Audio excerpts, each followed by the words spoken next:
الحمد لله وحده والصلاة والسلام على من لا نبي بعده ولا أمة بعد أمته ولا كتاب بعد كتابه ولا شريعة بعد شريعته أما بعد فأعوذ بالله من الشيطان الرجيم بسم الله الرحمن الرحيم فمن زحزح عن النار وأدخل الجنة فقد فاز. وقال تعالى ومنهم من يقول ربنا آتنا في الدنيا حسنة وفي الآخرة حسنة وقنا عذاب النار. صدق الله العظيم.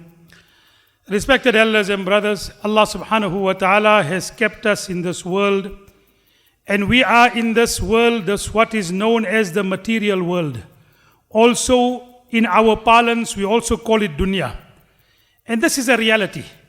The way we are one day going to die, which is a reality. The day we are going to go in the qabr, which is a reality. And we are going to face the akhirat, which is a reality. In a similar way, for us to remain in this world, in this dunya, till whenever Allah decides is a reality. ये दुनिया भी एक हकीकत है जिस तरह आखिरत एक हकीकत है. अब जब ये हकीकत है तो इसमें हमारे क्या रवैया होना चाहिए? लोगों ने दो रवैया इख्तियार किया है. Now, since it is a reality, what is our attitude towards this world? What is our attitude towards this world? In the past, we find that people have used their intellect, their desires, and they have gone astray. Some people have said that this dunya and this world is just merely a bridge. You just have to cross it over and go to the akhirat. It is nothing. ये दुनिया कोई हकीकत नहीं है, उसमें कोई खैर नहीं. There is nothing good in this world. It is only something for you to trample upon, and you have to live, and akhirat is a reality and the objective. Now there have been people who have adopted these views, especially in the past. Christianity, Allah in the Holy Quran has made mention of it. وَرَهْبَانِيَّةً ابْتَدَعُوهَا مَا كَتَبْنَاهَا عَلَيْهِمْ. That the monasticism of early Christianity, what was it? The only way you can achieve Allah's pleasure is to forsake everything of this world. दुनिया से कोई ताल्लुक ना रखो, उस वक्त तक आप अल्लाह ताला के करीब नहीं हो सकते. Until you do not come close, you cannot come close to Allah until you don't forsake everything of this world. That is one of the views that have been, and one attitude towards the world which had been adopted. Right? Even today, there are Buddhist monks in Nepal and other places who wear absolutely nothing but one pair of clothes, and they feel until we don't do this, we can't come closer towards Almighty Allah. Islam hasn't adopted this. Remember this what I'm saying. Islam hasn't adopted this. There is no joy in life after this. Allah very, very clearly in the Holy Quran tells us, يا أيها الذين آمنوا لا تحرموا طيبات ما أحل الله لكم. O believers, don't make haram tayyibat. The good things of this world which Allah has made halal, don't make it haram. ولا تعتدوا. Don't go beyond the limit. If you make it haram, दुनिया के चीज़ों को अगर आपने हराम किया तो आप you are going beyond the limit. आप अल्लाह ताला की नाफरमानी कर रहे हो. You are going against the commands of Allah. Allah Ta'ala told Nabi Kareem Sallallahu Alaihi Wasallam, Ya ayyuhan nabiyyu, lima tuharrimu ma ahallallahu lak. Oh Nabi, do not make haram what Allah has made halal. So this particular attitude is wrong. There is another attitude which has become more in vogue today, and that is championed by the Western civilization and modern civilization, that everything is only dunya. Sab kuch dunya hai. Only dunya, only matters with regard to this world, and only worldly pleasures means everything. If you don't get worldly pleasures, you don't get wealth, you don't get material things, you are a failure. Allah Ta'ala has also referred to this in the Holy Quran. In hiya illa hayatuna dunya, namutu wa nahya, wa ma nahnu bimab'uthin. Allah Ta'ala speaks about the people who say, but dunya sab kuch hai. Everything is dunya. हम कोई आखिरत है नहीं, हिसाब किताब कोई है नहीं. There is nothing like hisab kitab, there is nothing like accountability, everything is only dunya. In between these two particular aspects is the beautiful aspect of Islam. Islam has disregarded both these views. Islam doesn't say that dunya is everything, and neither does Islam say that dunya is nothing. Remember what I'm saying? Islam does not deny the importance of dunya. Islam does not deny the importance of this material world. What it denies is its supremacy and its priority. Allah has so beautifully put it in the Holy Quran.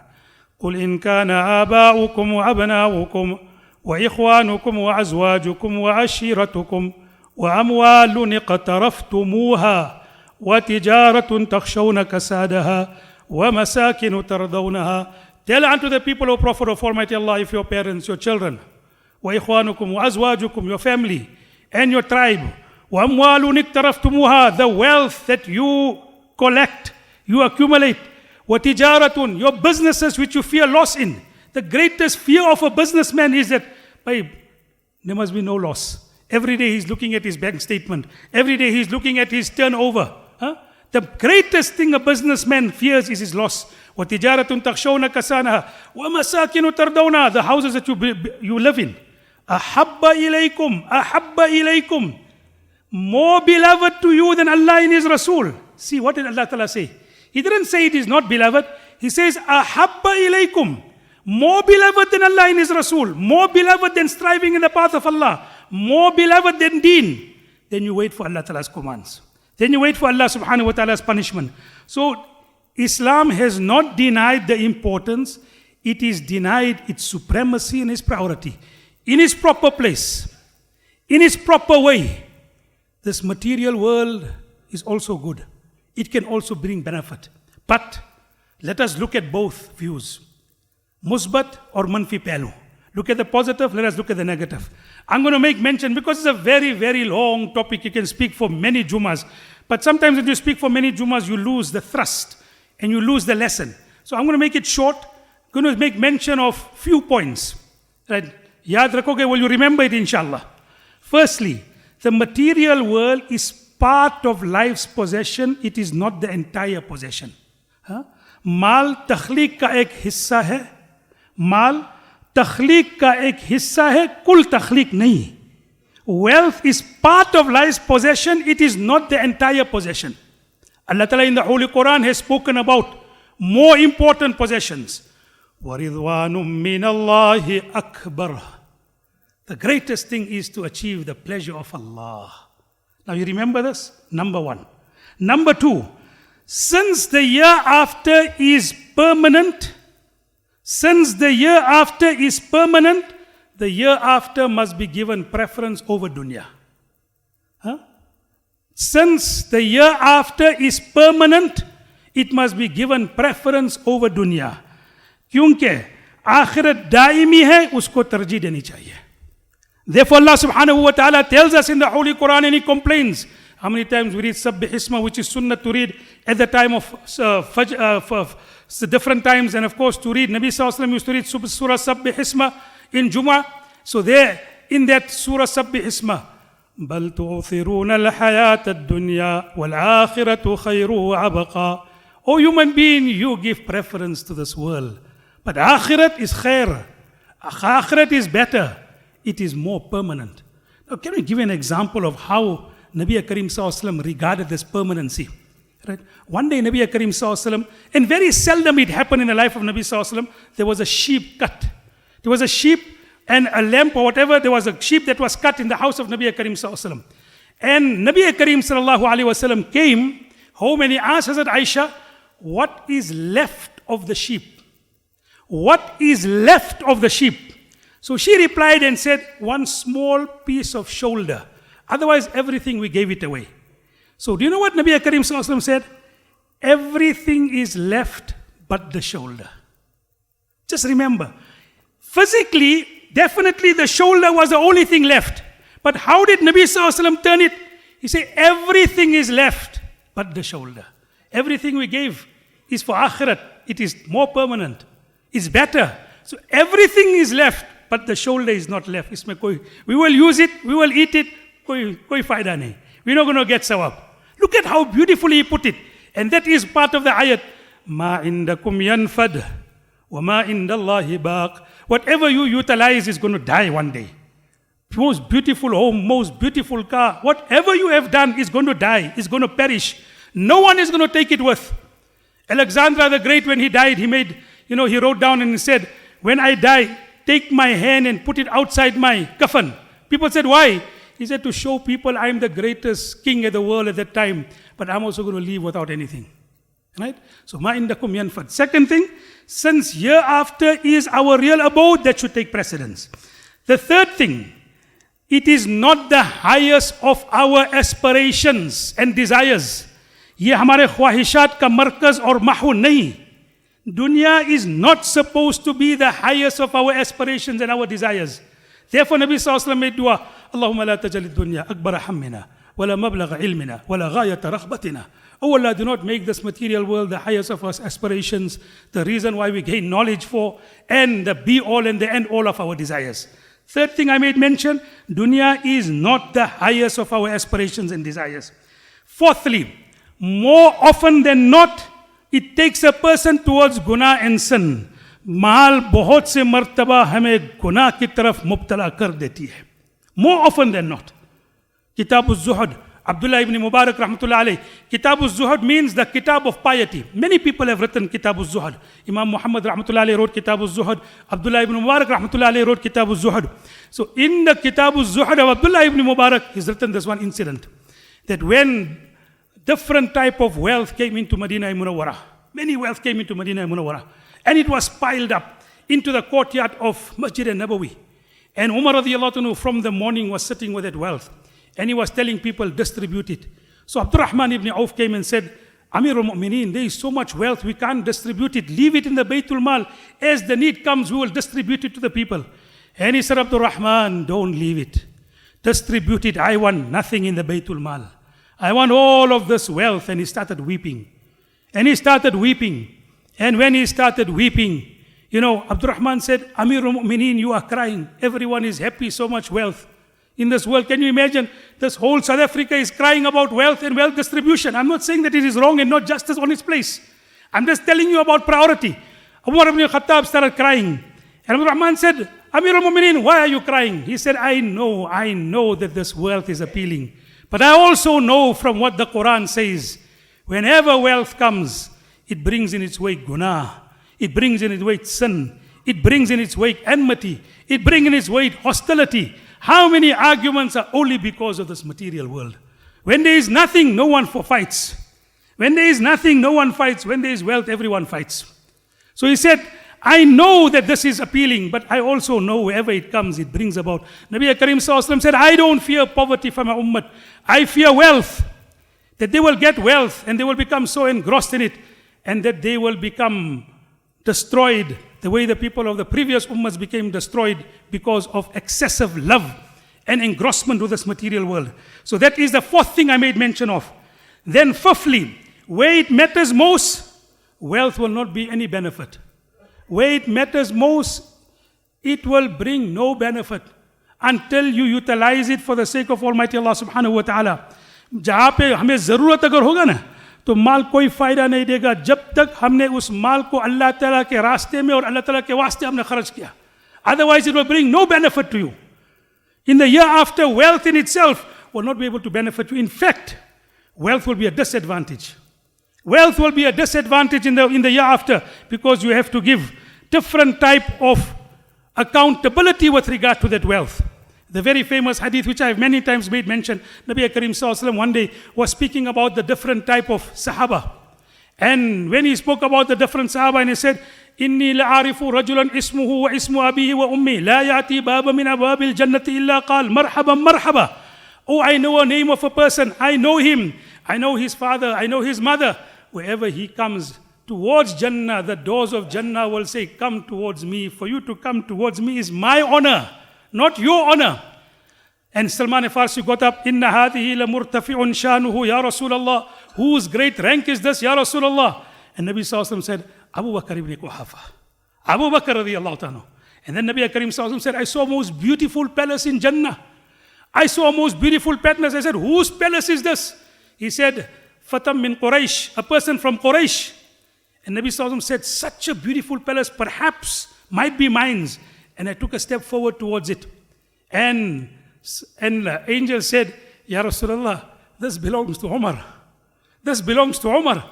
And Nabi Sallallahu Alaihi Wasallam told the Sahaba, Umar, I thought of your anger and I didn't go forward.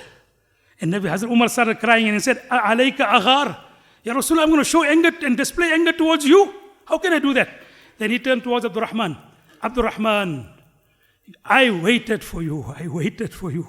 When are you coming to Jannah?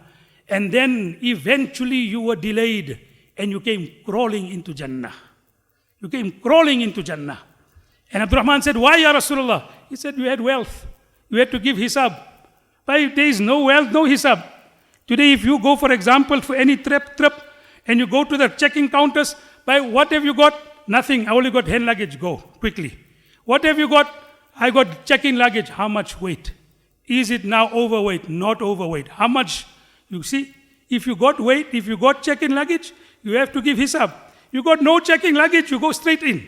In a similar way, in Jannah, it's going to be the same thing. How much you've got? How much you got? Give hisab. Is it overweight? How much Allah gave you? Did you make enough? Did you make enough good for that? Allah will take hisab of that. So there where it matters most, it won't be an advantage. It might be a disadvantage. That's the 5th thing I made mention. And then the 6th thing, it is not the criteria for success. It is not the criteria for success. Kamyabi और खुशी का परवाना नहीं. माल कामयाबी और खुशी का परवाना नहीं है. This is something we must get out of our heads. Sometimes I find it so amazing. A person, he will say, I am a failure in life. But why are you a failure in life? I didn't make enough money. He himself says this. Then what can you think of a person when he himself is saying, I'm a failure because I made several business endeavors, nothing passed. Nothing brought good for me. So I'm a failure. On what basis did you regard yourself as a failure? On the basis that you made money. Qarun made money. Didn't make him successful. Nabi Karim Sallallahu Alaihi Wasallam didn't have money. Didn't make him unsuccessful. Ya Allah, where have we got this whole particular notion with regard to it? So this is an aspect. I've given you 6 points with regard to the negatives. Will you remember it? The material wealth is part of life's possession, not the most important aspect of life. The year after is more permanent, it should take preference. Thirdly, it is not the highest of our aspirations and desires. Fourthly, more often than not, it makes you engage in sin. Fifthly, where it matters most, it will not be of benefit. And then sixthly, it is not the criteria for success and happiness. 6 points I've made mention of. Now let us look at the other aspect. The other aspect is, as I said, Islam doesn't regard the world as nothing. Islam regards the world also as something. In this particular regard, look at what the Quran has made mention of with regard to the positive.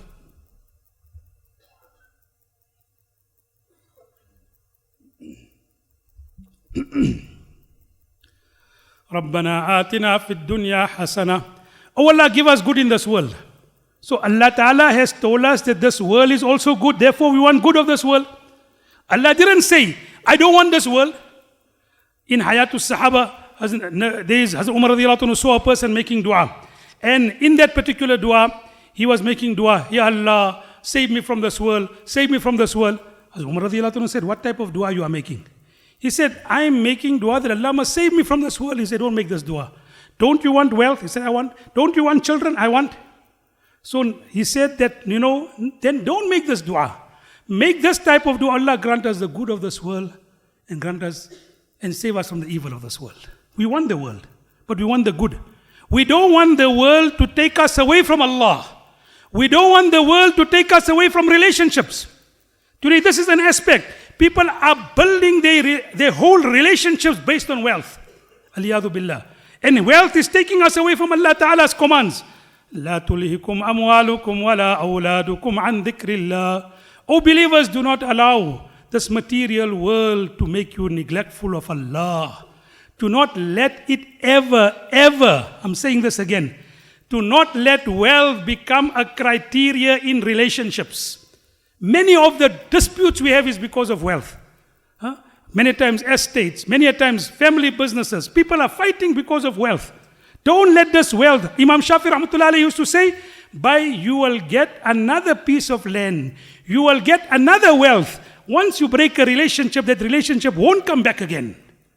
Huh? The people are fighting. So one day there was people were fighting with regard, there was an estate, the father left behind some big property. So the small brothers, they came to the big brother.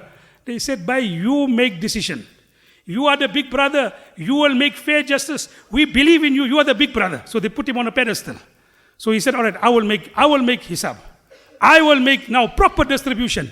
So when all the brothers and the sisters and the nephews, they came, so the big brother, he gave his decision. What decision he said?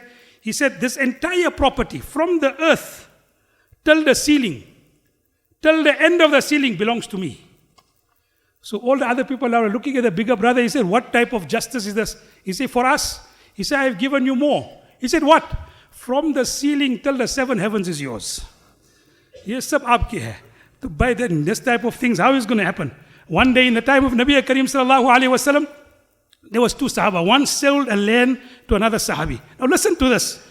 As he sold the land to the Sahabi, there was some treasure that was found in that land. So they went to Nabi Karim sallallahu alaihi wasallam. Now they fighting, we fighting, this is mine, not yours. They fighting, this is not mine, this is yours. So the one who sold said, "Ya Rasulullah, when I sold him the property, I sold him the property and whatever it belongs is his." This person saying, "Ya Rasulullah, when I bought it, I bought the property. I didn't buy the wealth. It's his, it's not mine." Can you imagine? They fighting, not mine's, yours. Today, everyone fighting, mera sab kuch, uska nahi. This is completely opposite. Nabi Sallallahu Alaihi Wasallam heard them. Nabi Sallallahu Alaihi Wasallam inquired, started speaking to them. "Do you have any children?" One said, "I got a son." One said, "I got a daughter." Nabi Sallallahu Alaihi Wasallam said, "Best thing, get them married, give the wealth to them."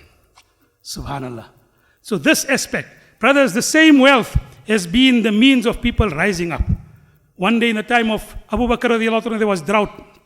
And lot of wealth came. Now because there is drought, everyone is worried about. Now all of a sudden there is demand.